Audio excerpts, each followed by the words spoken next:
deeper than my feet could ever wander, and my faith will be made stronger in the presence of my Savior.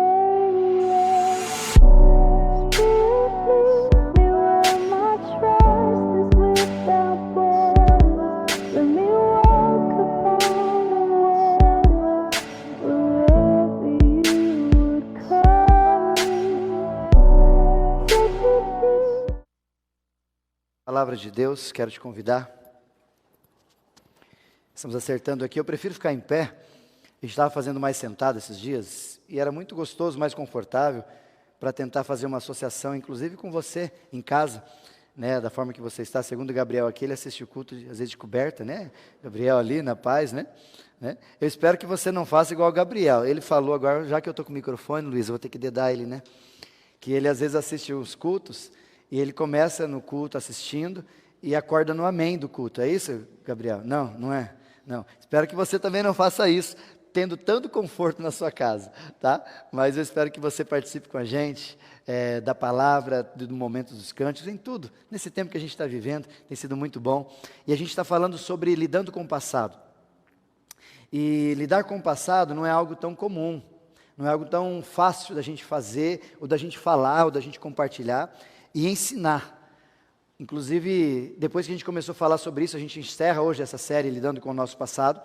E falando sobre isso, algumas pessoas, durante esse tempo, têm me procurado e têm dado esse feedback para a gente que tem sido incomodado e que estão precisando de algumas estratégias. Pastor, eu entendi, eu percebi, mas como é que eu faço? E hoje, então, eu quero lhe dar algumas estratégias bíblicas que Jesus fez com Pedro, que eu e você poderemos fazer para restaurar, não o passado. Como a gente tem falado, a frase máxima desse lidar com o passado não é mudar o passado, mas é ressignificar a sua forma de olhar para ele. Talvez a dor do passado pode ser ressignificada, e pela graça de Cristo na sua vida, você pode olhar para a dor que alguém fez no passado com você, de uma forma diferente, a partir do perdão, que Pedro e Jesus nos ensinam no texto de João, capítulo de número 21. Se você puder abrir o livro de João, o Evangelho de João, capítulo 21, o texto fala um pouquinho, só recapitulando, se você quiser assistir as outras séries, ou as outras mensagens, melhor, dessa série, estão no nosso canal do YouTube. É isso, né, Caio? Estão lá já todas as 3 partes, essa é a última parte, e você pode. A gente falou rapidamente, só para você ficar curioso, e buscar lá, e assistir, e vir preenchendo cada dia essa palavra. No primeiro dia nós falamos um pouquinho sobre essa necessidade de resolver os conflitos do passado. Como é tão importante a gente tratar do nosso passado. Até porque, tratando do passado, você consegue, resolvendo o passado, intensificar o presente e entregar o futuro. Isso é uma qualidade de vida. É viver o passado resolvido, intensificar o presente, sem angústia do passado e sem expectativa do futuro, e no futuro, entrega para Deus.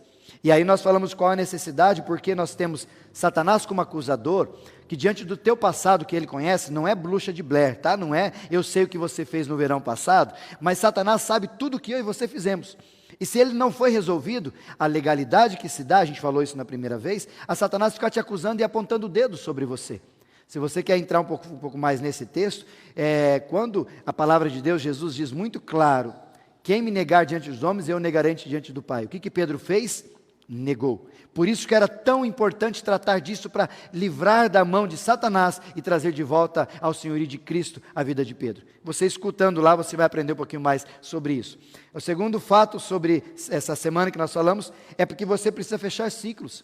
Tem muita gente que vive com ciclos abertos, janelas abertas, vive com gavetas abertas, é relacionamento com A, com B, nunca foi resolvido, não falaram, e como a gente fez, não falei naquele dia, mas eu quero aqui colocar, pessoas que estão usando hoje aquela teoria do cancelamento, né? Faz e vai cancelando, não gostei de você, cancela você, curto você, não curto você, descurto você, dislike você, e a gente vai tirando as pessoas e achando que está resolvendo as coisas, está nada. Está deixando numa mochila nas suas costas muita coisa que deveria ser resolvida e não estão resolvidas. E isso uma hora vai vir. Como eu disse naquela vez, a conta vai chegar. E como ela chega, mais horrível do que ela começou. E a terceira ideia é que Jesus veio, João 10:10, para trazer vida e não sobrevida. Deus não quer que você sobreviva, Deus quer que você viva. Porque sobreviver não tem a ver com a abundância do que Ele tem para você. mas tem simples e apenas a ver com uma ideia, apenas que eu estou, por que estou, perguntas que não são respondidas. No segundo momento, rapidamente, nós falamos sobre os sentimentos e ações que a gente encontra antes do erro, depois do erro e após o erro e o resultado de tudo isso. Encontramos em Pedro o orgulho e a impulsividade. E essas duas ações, esses dois sentimentos, melhor, nos levam a ter ações que vão fazer com que o nosso passado de ontem ou de ontem, ou seja, bem pertinho, acabam sendo problemáticos. Então tome cuidado com o teu orgulho, com a tua autoconfiança que Pedro tinha e com a sua impulsividade. Isso pode ferir pessoas, isso pode machucar e fazer com que você tenha que voltar e resolvê-los. Então, cuidar com ele ajuda a não ter problemas para o passado. A segunda consideração sobre isso é o momento após o erro. Que tipo de ação nós temos? Ou nós temos fuga ou negação, que é o que Pedro fez as duas. Ele fugiu e ele negou. Nesse texto nós falamos bastante sobre isso. E o resultado, falamos sobre a tal da culpa. E o grande problema, algumas acham que culpa não é necessário. Outros têm a culpa como excessiva. E nós aqui tratamos nesse dia sobre a culpa saudável. Que a culpa saudável nós encontramos em Pedro e a culpa excessiva encontramos em Judas. O resultado da excessiva, a morte. O resultado da culpa saudável, que nos leva ao arrependimento, que nos leva à graça e à vida em Cristo Jesus, é o que aconteceu com Pedro. Você ouvindo a palavra, você vai entender. Por isso, nós falamos sobre remorso, falamos sobre arrependimento. E semana passada, nós falamos um pouquinho sobre o caminho que a gente tem que tomar para cuidar dessas situações. Qual caminho a gente toma para a gente cuidar disso? E aí Agostinho vem nos dizer claramente que o passado não é como um rio congelado, onde a gente fica preso, paralisado, mas é um rio cálido e fértil, onde a gente pode lidar com ele e ele ser um instrumento de força, de esperança, de vida e de energia para o meu presente, projetando para o futuro. E diante disso a gente falou nesse tempo sobre a negação e o enfrentamento, que a gente aprendeu com Pedro, que precisa se enfrentar. Enfrentar. De que forma que se enfrenta o passado? Primeiro, confessando, entendendo a confissão, a gente falou sobre isso, que algumas coisas precisa confessar para Deus, e outras para a pessoa, para sermos curados. Tiago fala sobre isso. Outra ideia que a gente aprendeu com Pedro é fazer logo. Jesus buscou Pedro rapidamente, sem demora, e o texto de Mateus vai nos ajudar, capítulo 5, versículo 23 a 26, sobre isso que a gente já falou. E por último, o amor é a base de Jesus para tratar com Pedro. E esse precisa ser o mesmo elemento que eu e você precisamos ter para tratar com alguém. Mas hoje eu quero finalizar essa nossa série para a gente entender um pouquinho o passado de forma prática. Porque a gente falou sobre o momento anterior, falamos sobre o erro, falamos sobre várias circunstâncias. Mas, e na prática, pastor, como é que eu faço? Eu mando uma mensagem? Eu ligo? Eu vou para o meu quarto secreto ali e peço perdão para Deus somente? Eu no secreto aqui quietinho falo, está resolvido? Como é que funciona isso? E eu quero mostrar para vocês, para nós, pela palavra, como é que Jesus se utiliza, que tipo de técnica, vamos chamar assim, que Jesus se utiliza para ressignificar o passado de Pedro. Como é que ele tem, como é que ele se desenvolve, e talvez seja exatamente essa forma que você e eu deveremos usar para retratar o nosso passado. Por isso, fique atento à palavra de Deus nessa noite, que eu quero convidar você a gente aprender. Livro de João, capítulo 21, nós temos, e eu quero ler pela última vez esse texto, nessa nossa série, quando ele diz assim, acompanhe comigo a leitura. Depois de terem comido, versículo de número 15, perguntou Jesus a Simão Pedro, Pedro, tu me amas? Mas ele respondeu, tu me amas mais do que aqueles outros, ou do que os outros, ou do que os seus irmãos? Talvez a sua tradução. E Simão respondeu, sim, Senhor, tu sabes que eu te amo. E ele respondeu, refutando, então apacenta as minhas ovelhas. Versículo 16, tornou a perguntar pela segunda vez Jesus, e dizendo para Pedro, Simão, filho de João, tu me amas? Tirou já a frase mais do que, e disse, sim, Senhor, tu sabes que eu te amo. E ele disse, então pastoreia as minhas ovelhas. Pela terceira vez, versículo 17, guarda esse texto. Pela terceira vez, Jesus perguntou, Simão, filho de João, tu me amas? Pedro entristeceu-se, por ele, Jesus, ter dito, pela terceira vez, tu me amas. Respondeu-lhe então, Senhor, tu sabes todas as coisas, e tu sabes que eu te amo. E Jesus então lhe respondeu da seguinte forma: apacenta as minhas ovelhas. Finaliza aí o texto, finaliza aí a nossa narrativa quando nós vamos falar de Pedro, e eu quero que você entenda que o princípio de uma tratativa a despeito do nosso passado, que tem a ver com pessoas, que tem a ver com o próprio Deus, que tem a ver com a geração, ou tem a ver com alguém, e sempre vai ter a ver com alguém. A primeira coisa que você precisa guardar, e eu quero que você guarde nessa noite, é a consciência e reconhecimento de erro.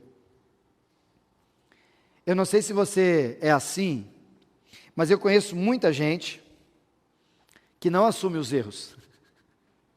Muita gente. Pastor, você conhece? Conheço, talvez esteja falando com você. Eu também já não assumi muitos erros na minha vida. Muitas vezes eu vivia ou fazia alguma coisa e tentava de alguma forma escapar para não assumir as minhas responsabilidades ou os meus erros. E isso é natureza adâmica. Isso você tem também. Isso é natureza adâmica. Lá no Jardim do Éden, no capítulo 3 do livro de Gênesis, quando de repente houve o pecado, houve a queda, Deus chama na viração do dia, vai conversar com Adão e Eva, como ele fazia sempre, e ele ali chama-os para conversar, e ele chega para Adão, Gabriel, e pergunta: Adão, o que aconteceu? Adão de repente poderia dizer: ah, Senhor, então tive um problema, a minha esposa pegou e eu peguei, a gente comeu e, poxa, desapontei o Senhor, né, pai? Adão poderia fazer isso, mas ele não fez isso. Já tinha pecado, mas ele não fez isso. O que Adão fez? O que muitos de nós fazemos: justificar o nosso erro. E Adão disse muito claramente para Deus: foi a minha linda, maravilhosa esposa. Não, ele não disse isso. Ele disse com uma forma de dizer que a culpa é do Senhor. Ele disse assim: foi a mulher que o Senhor me deu. É como a gente faz às vezes, Davi, quando você está brigando com seus irmãos, que agora está tudo casado, só você sozinho. Mas quando a gente está brigando com o irmão, aí chega aquela coisa toda, a mãe: o que aconteceu? Seu filho.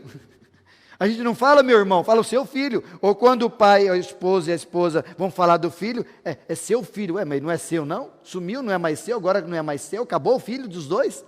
E a gente faz isso porque quando a gente tem a ideia do confronto com os nossos erros, a primeira ação que a gente tem é essa: é justificar ou colocar sobre o outro a nossa culpa. Veja se você já não fez assim. Chegou atrasado no lugar, nosso pastor vai perguntar: ah, foi o trânsito, foi o pedágio, a mulher do pedágio não tinha troco. Né? Aí eu parei para abastecer. E a gente vai colocando e colocando informações e tentando justificar, quando seria muito mais simples, cheio de hombridade, humildade e assertividade, é dizer: eu errei. Eu errei, você me perdoa. Mas isso não é o caminho mais comum. É o ideal, mas infelizmente não é o mais comum. Tanto não é comum que aqui a gente começa a perceber que talvez Pedro teria essa mesma postura. Pedro aqui teria essa mesma ação, porque no princípio, Pedro disse para Jesus, lá em Marcos capítulo 14, versículo 29, quando Jesus estava falando sobre ser preso e outras coisas mais, Jesus, ouvindo de Pedro a seguinte palavra, Pedro respondeu, versículo 29, ainda que todos se escandalizem, ou ainda que todos fujam, eu jamais, Senhor, estarei com tudo. Ou seja, eu te amo mais do que todos eles. Exatamente isso que Pedro disse para Jesus. Eu te amo mais do que todos eles. E foi exatamente essa palavra que Jesus diz no início do versículo, lá no capítulo 21, versículo 15, tu me amas mais do que a todos eles? Porque você tinha dito que me amava mais do que todos eles. E agora eu vejo, e não sei se você vê, Pedro, mas você não me ama mais do que todos eles, porque nenhum deles me negou. Nesse texto eu começo a perceber, queridos, e eu quero que você guarde, que Pedro achava que ele amava mais. Pedro achava, tinha intensidade no seu coração, autoconfiança, orgulho, e ele achava que ele amava Jesus demais, mas na hora H, na hora dos fatos, ele percebeu que ele não amava. E aqui talvez quando Jesus confronta Pedro, poderia estar perguntando para Pedro, Pedro, tu me amas? Ele poderia dizer, Senhor, eu te amo, mas não fui eu que neguei. Pedro, Senhor, é que eles me pressionaram. Senhor, é que tinha uma faca nas minhas costas. É que tinha alguém lá, inclusive parente de Malco, Marcos vai dizer isso, que ele viu que eu cortei a orelha, ele sabia quem eu era, então eu tive que negar para não ser preso, porque eu queria te libertar, Senhor, no meio da madrugada. Podia inventar até uma ideia, a gente faz isso às vezes, a gente inventa até a ideia gospel, achando que a mentirinha que a gente está montando vai fazer sentido, quando o caminho deveria ser muito mais simples, e Pedro aprendeu isso, a duras penas, mas aprendeu. Sabe por que Pedro aprendeu isso? Porque quando Jesus disse para Pedro, Pedro, tu me amas? A palavra de Pedro não foi, eu te amo, Deus. Eu te amo, Jesus. E aqui eu quero fazer uma interpretação muito clara do texto. Alguns já conhecem, para você relembrar da visão. Eu não sei se você conhece esse texto, mas no original aqui nós temos a palavra diferenciada. Na tua Bíblia está escrito assim, Pedro, tu me amas? E Pedro respondendo, sim, Senhor, tu sabes que eu te amo. Mas no original não é bem assim. No original a palavra muda um pouco, há um jogo de palavras de Jesus com Pedro, a despeito do que é amor. Porque eu não sei se você tem essa noção, mas para nós, amor a gente usa de forma generalizada. Por exemplo, eu amo açaí. Né, da visão? Eu amo açaí, gosto demais de um açaizão. Tem gente que não gosta, nem vai passear aí com a gente. Mas eu amo açaí. Mas será que eu falo eu amo açaí do mesmo jeito que eu amo a minha esposa? Ou do mesmo jeito que eu falo que eu amo a Cristo?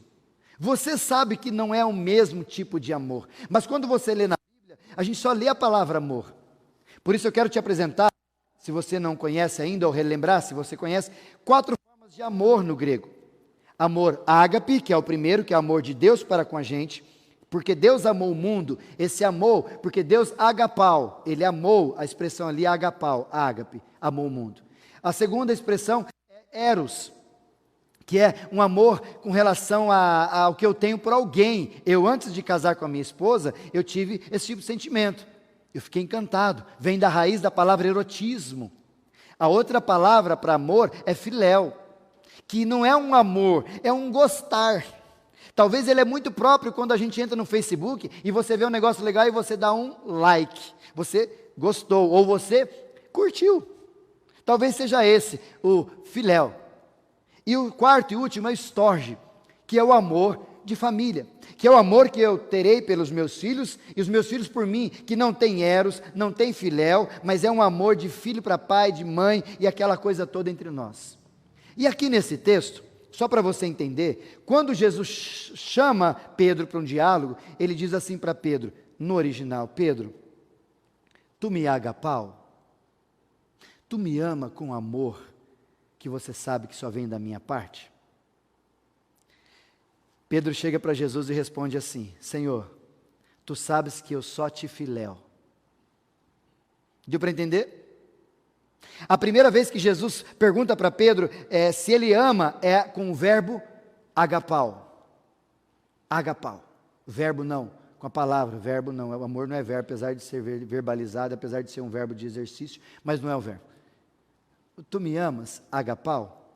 E Pedro responde, tu sabes que eu só gosto do Senhor. E nesse primeiro versículo, Jesus está restaurando em Pedro a consciência de olhar para os seus erros e ser homem suficiente, com hombridade e assumir os seus sentimentos. Porque num passado remoto, Pedro dizia que amava Jesus com todas as forças, e agora quando ele é confrontado por Jesus, tu me amas de verdade? Pedro tem coragem de dizer, Senhor, tu sabes que eu só te filéu, eu só gosto do Senhor. E mesmo assim, olha para o texto, Jesus diz para ele, apacenta as minhas ovelhas. Na segunda vez, Jesus pergunta para ele de novo, Pedro, tu me amas? E ele responde de novo, Senhor, tu sabes que eu só te filéu. E aí na terceira vez, que faz toda a diferença para a gente pensar nesse texto, Jesus muda o jogo ali. E aí diz o texto que Pedro ficou triste pela forma que Jesus perguntou, Pedro, tu me amas? Por que Pedro ficou triste? Porque Jesus fez a seguinte pergunta da seguinte forma, Pedro, você só gosta de mim? Você não me ama? Você só tem filéu por mim? E aí Pedro responde, olha o que diz o texto, Senhor, tu sabes todas as coisas, tu sabes o que está no meu coração. O Senhor de antemão já sabia que eu não curtia o Senhor tanto, eu só gostava do Senhor. Sabe o que é isso, gente? É Pedro reconhecendo os seus erros e suas falhas. É Pedro dando o primeiro passo para uma restauração que vem do Pai. Reconhecimento de quem nós somos. Reconhecer que sou pecador, primeiro passo para a salvação. Reconhecer que preciso de um Salvador, primeiro passo para a salvação. E aqui, reconhecer que eu errei, primeiro passo para a reconciliação. Infelizmente conheço muita gente que demanda tempo para reconhecer os seus erros. Está muito claro, parece que precisa sair no jornal, precisa aparecer em alguns lugares para mostrar claro que a pessoa errou e ela não aceita, fica aquele orgulho, aquele negócio. Querido, tu está procrastinando, tu está dando tempo para onde não precisa ter tempo, tu está deixando de ser humilde para se tornar orgulhoso. Por isso eu quero trazer o desafio. Pedro tem consciência dos seus erros e não dá nenhuma desculpa. Simplesmente assume os seus atos. Você é assim? Pedro também, ele se assimilou dessa forma, sabe por quê? Porque ele foi instrumentalizado, fortalecido, mexido pela culpa saudável que foi pelo Espírito Santo transferida ao coração dele, que provocou arrependimento no coração dele. Humildade para reconhecer os nossos erros. E eu pergunto para você, você tem consciência dos seus erros? Você consegue entender as suas falhas? Você sabe o que você errou essa semana? Você sabe o que houve essa semana a seu respeito? O lado adâmico nosso, ele nos leva a ter desculpas. Ele nos leva a sempre achar uma justificativa. Ele nos leva a sempre olhar para a situação e não encontrar em nós uma realidade. Por isso eu quero pedir para você, com muita alegria, com muita intensidade, distancie cada vez mais do orgulho, das desculpas e se aproxime mais do reconhecimento dos seus erros e dos meus erros. E aqui eu quero te dar um bônus para a gente partir para o segundo e último ponto. Sabe o que é santidade? Sabe o que é maturidade? Rapidamente. Numa frase, se a gente pudesse colocar uma frase rápida aí a respeito disso, eu diria que santidade tem a ver com o processo ser cada vez menor entre o erro e a confissão. Ou seja, se você demora demais entre o erro e a confissão, o erro e o assumir os seus erros, quer dizer que você está cada vez menos santo ou menos maduro, porque é o imaturo que faz isso. Porque até ele assumir o erro, criança tem que passar pela birra, ela fica chateadinha, ela fica com mimimi, ela fica meio nheco-nheco, mas o maduro, o responsável, não. O responsável, quando ele tem consciência do erro, é rápido o processo de tentar acertar o procedimento. Ele aceita os seus equívocos. Quem é você nesse tempo? Quem é você nessa hora? Você aceita os seus erros?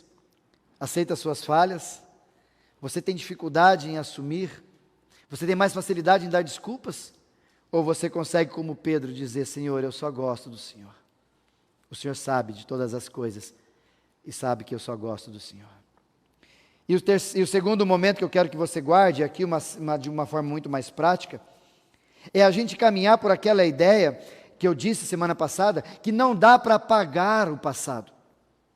Gostaríamos muito que tivéssemos uma tecla contra Alt Del e apertar no meu cérebro, tirar tudo e falar: eu apaguei, não lembro mais do que me magoaram, não lembro dos meus traumas de infância, não lembro mais dos relacionamentos que eu tive que foram chateados, fiquei chateado ou chateei alguém, não me lembro de mais nada, estou limpo, Deus me perdoou.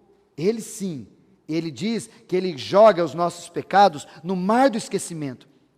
Mas Ele nunca disse que Ele ia dar amnésia para mim e para você. E aí a grande questão, então como que a gente faz? A proposta bíblica, e é o que Pedro aprendeu com Jesus, e Jesus nos ensinou aqui, é ressignificar o passado. É olhar para o passado de uma forma diferente, é ter umas ações a despeito dos meus traumas de passados, de uma forma bíblica, que ela possa ser ressignificada. E ao ser ressignificada, eu tenho uma forma diferente de tratar e de olhar para ela. Porque ela não vai sair dali, mas eu posso mudar quem sou a despeito daquilo que aconteceu no meu passado. Mas antes eu quero convidar você para entender algumas coisas a respeito da nossa memória, da minha e da sua memória. Como é que funciona a nossa memória? Segundo alguns especialistas, há algumas janelas que são separadas em 3 grupos. Eu quero convidar você para pensar rapidamente aqui, eu preciso que você guarde isso, entenda isso, para a gente progredir e passar para uma fase muito prática aqui e finalizar a nossa mensagem, a nossa série Lidando com o Passado. Alguns especialistas dizem que nós temos alguns grupos de janelas da memória. E ele chama essas janelas da memória como janelas neutras, janelas light e janelas killer. E essas 3 formas, ou 3 elementos que nós temos de janelas, todas as nossas memórias, elas estão armazenadas nessas janelas. E eu quero que você entenda cada uma delas rapidamente, vou ser bem superficial aqui, só para você entender como é que funciona isso. A respeito das nossas janelas, a primeira, as janelas neutras. Janelas neutras fazem parte de pelo menos 90% das suas memórias. E essas janelas neutras, essa área de informação, exatamente por causa do nome, são informações neutras. Elas não ajudam em nada, elas não têm emoção, elas não têm conteúdo emocional, elas não têm conteúdo traumático, simplesmente são informações. Como, por exemplo, o número de telefone, um endereço, uns dados do dia a dia, dados corriqueiros. Eles ficam no córtex cerebral e ali ficam assimilando e me ajudam no meu dia a dia. Alguns especialistas dizem que é o MUC, memória de uso contínuo, ou ME, memória existencial, que vai nos ajudar nesse processo. Mas são memórias neutras que eu e você temos naturalmente, só que elas não estão imbuídas ou elas não são lançadas a partir de uma emoção, elas são simplesmente conteúdos, não tem o elemento emocional. A segunda é light. Essa é a área do nosso cérebro, ou a outra janela da nossa memória, que compõe ali prazer, serenidade, tranquilidade, generosidade, coerência, ponderamento.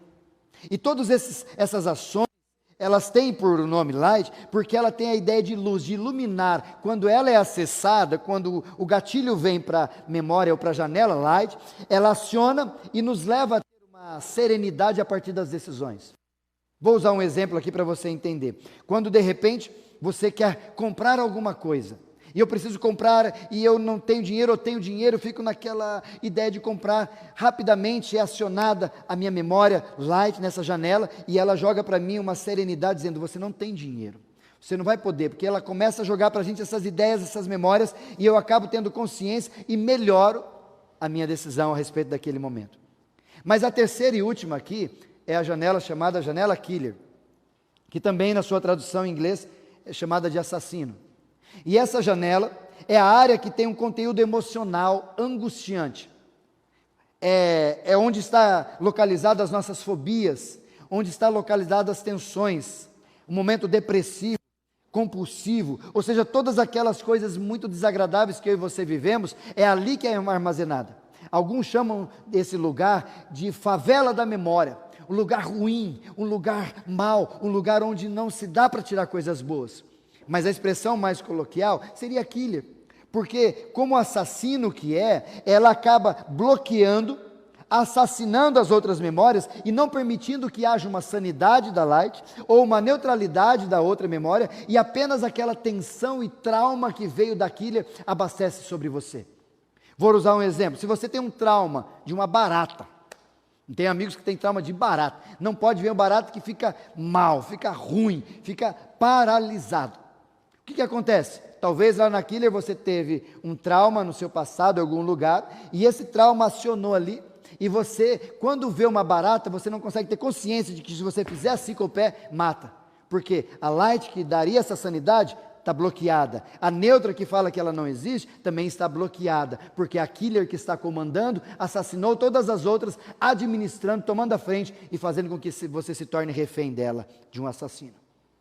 Por isso que você entender assim, faz muito sentido você perceber que muitos de nós têm essa memória, ou essa janela killer, cheia de coisas não resolvidas.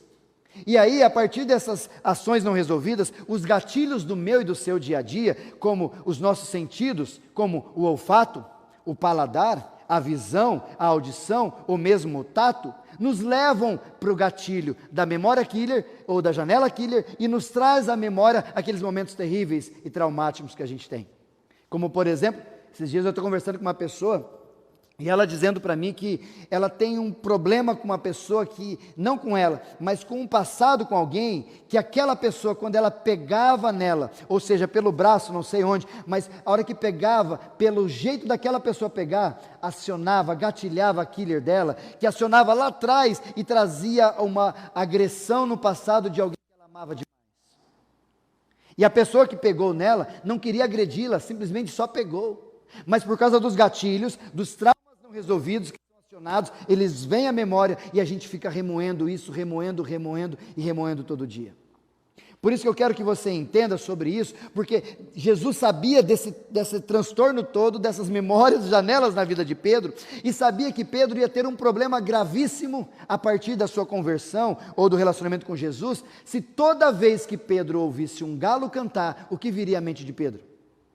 Por isso que eu intitulei essa ideia de que Pedro estava com galofobia. O que é galofobia? Medo do galo, ou medo do galo cantar. Porque todas as vezes que Pedro andando num jardim, ou algum lugar, ou num sítio, e de repente escutasse um galo cantar, o que viria como gatilho na memória killer de Pedro? Nossa, agora que eu lembrei, nossa, aí fiquei mal, porque lembrei que eu enganei Jesus, traí Jesus, neguei Jesus, e foi mesmo uma época, e naquele dia o galo era igualzinho isso aí, cantou igualzinho isso, no mesmo tom, certinho. Imagina viver a vida inteira assim com galofobia. Não é fácil. Mas tem muitos de nós, inclusive talvez você que está participando com a gente desse culto, tem algumas fobias, que alguns gatilhos, quer seja o nome de alguém, quando você ouve o nome de alguém que não tem nada a ver com o teu passado, mas ele te levou para o passado e você fala... Você ouviu um nome só, mas você voltou, aquilo gatilhou e você ficou mal aquele dia porque você ouviu um nome de alguém do passado que não está resolvido. Ou talvez alguma coisa que alguém fez com você no passado que trouxe e você não ajustou e não foi resolvido. Ou talvez mesmo algumas circunstâncias de alguém que você não queria ver e porque está mal com ela e de repente na internet, no Instagram ou no Face, você a vê e fala... acabou com o meu dia. Sabe o que é isso? São gatilhos que nos levam para killer, que nos trazem para o presente um passado não resolvido. Tá, pastor, eu entendi. Como é que eu faço isso? Eu quero te ensinar aprendendo com Jesus. Se você observar no texto, havia apenas 2 momentos onde a palavra brasa está no texto. E a palavra brasa aqui, ela aparece em 2 momentos. O primeiro, em João capítulo 18, versículo 18. E o segundo, em João capítulo 21, versículo 9. O que eu quero que você entenda é que Jesus usou me permite chamar de técnica, que é ressignificar a memória, que é trazer uma palavra ou uma memória diferente para o coração, para a mente, ressignificando a memória de Pedro, substituindo memórias. Porque não dá para Jesus apagar a memória de Pedro, mas dá para substituir, para que quando o gatilho trouxer o galo, traga algo diferente junto, porque é o mesmo gatilho. Por isso que Jesus aqui arruma um ambiente, e ele coloca, segundo o texto de João, capítulo 21, uma brasa, para que a hora que eles trouxessem os peixes, eles pudessem ali assar o peixe e comerem juntos. E aquela mesma brasa, era o mesmo ambiente, talvez, que Pedro, lá na vez que traiu Jesus, viveu o mesmo ambiente. Ou seja, Jesus estava trazendo Pedro com a sua memória, para entender aquelas situações, e talvez Pedro, nossa, eu me lembro disso, mas mal sabia Pedro que Jesus estava querendo ressignificar a memória de Pedro, e fazer com que a hora do gatilho puxar o killer, ele puxe de outros lugares também, coisas resolvidas das quais o passado de Pedro estava cheio. E aí Jesus então traz aquela mesma circunstância, brasa e brasa, chama Pedro, e Pedro negou Jesus quantas vezes? 3, e Jesus pergunta quantas vezes para Pedro, se tu me amas? 3 vezes, tratando, mudando, ressignificando, tirando ou modificando a memória que outrora era de negatividade, para uma memória agora de aceitação de quem Ele é. E essa transição, esse ressignificar, é um processo onde, quando Pedro lá na frente pudesse ouvir de novo, e poderia, e ouviu, os galos não foram mortos na vida depois de Pedro, não, ele ouviu um galo, Mas agora, depois do encontro com Jesus, quando Jesus ressignificou com memórias, com práticas, a vida de Pedro, os traumas do passado, sabe o que Pedro poderia viver? Viu um galo, o galo canta, ele lembra na hora, o gatilho killer traz para ele, neguei Jesus. Mas da mesma forma que traz o gatilho de ter negado Jesus, traz também a mesma esperança e a mesma alegria, dizendo assim, Jesus restaurou a minha vida. Jesus me restaurou. No momento passado, eu neguei Jesus, mas Jesus restaurou a minha vida. Ou seja, o mesmo gatilho que levava Pedro para o chão, hoje foi restaurado e transformado, ressignificado e levava Jesus agora, levava Pedro melhor para uma ressignificação e uma contemplação melhorada a despeito de si mesmo. Por isso que eu quero aqui fazer algumas aplicações e perguntar para você, querido e querida, como é que você lida com o seu passado? Como é que está a sua janela killer? Será que ela está cheia de traumas? Pessoas, eventos, trabalhos, amigos, igrejas, cheio de lugares que você não pode estar, não pode frequentar, não pode ver, não pode ouvir falar, porque se ouvir acaba com o seu dia. Querida, até quando você vai viver isso? Até quando você vai viver isso?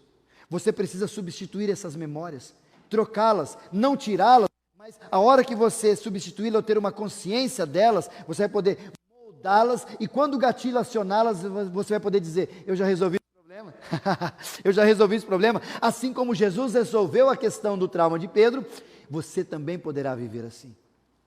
Por isso eu quero perguntar para você sobre a ressignificação. Casais, deixa eu te fazer uma palavra muito própria aqui. Eu conheço muitos casais que não conseguem perdoar uns aos outros. Eu conheço muitos casais que pedem perdão mais ou menos. Eu conheço muitos casais que dizem, eu perdoei, mas eu ainda lembro do que fez.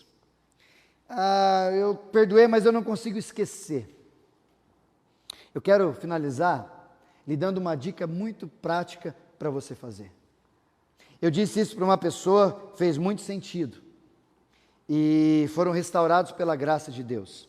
Usando essa mesma proposta de Jesus, que é reformular memórias na nossa mente, na nossa janela killer, nas janelas traumáticas da nossa vida, eu quero sugerir a você ou aconselhar a você que faça isso. Por isso eu aconselhei esse casal, onde ele teve um problema com a sua esposa, com a namorada, vou dizer aqui de forma hipotética tudo isso, e ele tendo um problema com ela, e ela ficou muito magoada, mas foi algo que ele fez que magoou demais. E ele disse para mim, pastor, mas eu já pedi perdão e não funcionou. Eu já falei que eu me arrependo, já tenho mostrado frutos de arrependimento, mas quando acontece alguma coisa, ela lembra daquilo e a gente perde a noite, perde o dia, ela fica chateada e ela fala, eu não consigo esquecer. O que eu faço, pastor? E eu disse para ela, eu quero dizer para você, eu disse para ele, quero dizer para você como conselho. Faz o seguinte, meu querido, pega a sua esposa, você vai levá-la para um lugar, aquele mesmo lugar que você um dia magoou. Mesmo lugar. E naquele mesmo lugar onde você a magoou, lembra Brasa, Jesus? Mesma atmosfera geográfica. Ali você vai ressignificar, porque a hora que você levá-la, é muito provável que naquela hora muitos gatilhos vão ser acionados e ela vai lembrar e vai ficar muito mal a seu respeito. O que ele vai fazer de novo? Foi aqui que ele fez aquilo comigo. Mas aí vai ser a hora de você viver igual Jesus, ressignificar a memória da sua esposa. E aí você, de uma forma poética, romântica, como você quiser, você vai dizer para ela, e num ato vai mostrar isso para ela, eu quero aqui onde eu te magoei, eu quero pedir o perdão e a restauração de Deus para esse tipo de sentimento e memória no seu coração e na nossa vida. Por quê? Porque você fazendo isso, disse isso a ele, quando o gatilho vier e trouxer a memória da sua esposa, aquele momento difícil, juntamente com isso, o Espírito Santo vai fazer lembrar, e a palavra dele é exatamente essa, vos farei lembrar de tudo que tem lido e aprendido. Ele vai lembrar também, já que vem a acusação, vai lembrar também a killer, com todas essas sabotagens, vai lembrar o Espírito Santo também, mas foi naquele mesmo lugar, que ele pediu perdão, que ele se prostrou, que ele chorou, e disse para você, por favor, e disse para você implorando, eu te amo. Viu como a gente pode fazer as coisas serem diferentes? E aqui eu quero concluir, porque uma pessoa me perguntou, e eu quero responder a partir da pergunta dela, com o nosso sermão. A gente precisa substituir memórias. Eu não sei quantas pessoas você magoou, eu sei quantas eu magoei. Eu sei que algumas coisas no meu passado, quando eu peço, e semana passada eu disse isso, uma pessoa orou, Senhor, será que eu tenho? E Deus em sonho, inclusive em sonho, mostrou para ela. Eu não sei se você crê nisso, qualquer que seja a sua forma aí de entender ou de crer nessas epifanias, mas Deus está revelando para você com quem que você precisa se acertar.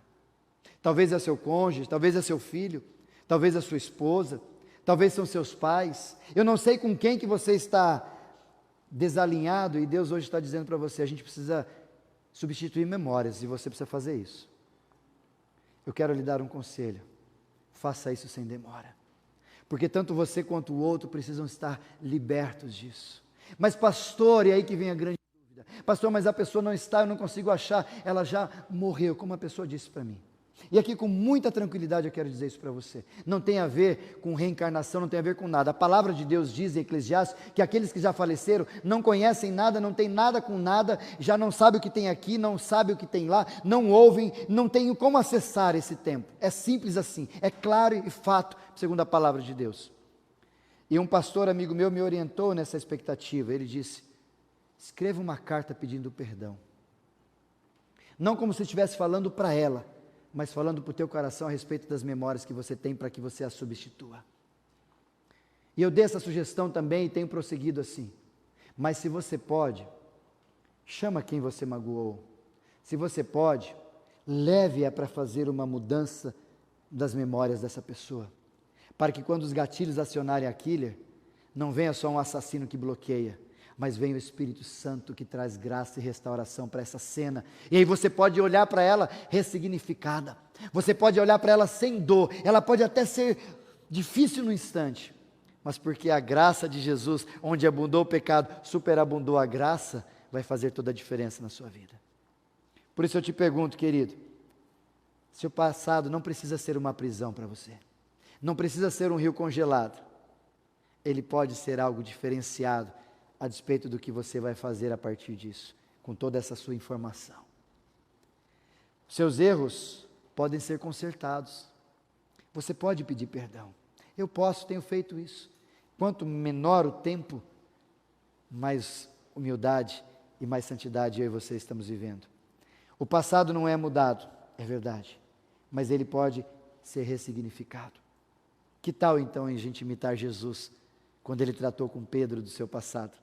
E Pedro poderia ouvir galo cantar, poderia se reunir com quem quer que seja, poderia ser acusado de qualquer situação, e talvez tenha sido. Mas quando acusaram, ele disse, não vem com essa porque Jesus já me restaurou. Aqui dentro, a memória foi modificada, ela foi ressignificada, porque Jesus tratou comigo. Que tal a gente fazer isso com as nossas famílias? Que tal a gente fazer isso com quem a gente ama? Que tal a gente fazer isso com quem a gente rompeu? E no meio da nossa história a gente se perdeu. Como é que você lida com o seu passado? Pastor, mas eu não consigo, por isso eu quero te convidar a cantar essa canção. Dá-me um coração igual ao teu. Porque com o meu próprio coração, e Pedro reconheceu isso, eu não consigo, eu só te filéu. Peça um coração igual ao de Deus. Peça que Deus te faça amar igual a Ele ama, amor ágape. E aí você vai conseguir fazer isso. Porque a reconciliação não tem a ver só com o sentimento que você tem na horizontalidade. Tem a ver com a cruz. Primeiro, se acerte com Deus, vertical. Depois Ele vai te capacitar, te estruturar para você se acertar na horizontal, com as pessoas ao seu redor. Por isso, faça um concerto com o Pai. Converse com o Pai. Podem ir. Converse com o Pai. E cante essa canção com a gente. Se tu olhares, Senhor, para dentro de mim. Talvez era uma canção que Pedro cantaria se ele soubesse na época. Nada encontrarás de bom, Senhor. Mas um desejo eu tenho de ser transformado. Transforma meu coração. Muda a minha história. Me faz ter algo dentro de mim para que ressignifique os meus traumas e os traumas das quais eu causei.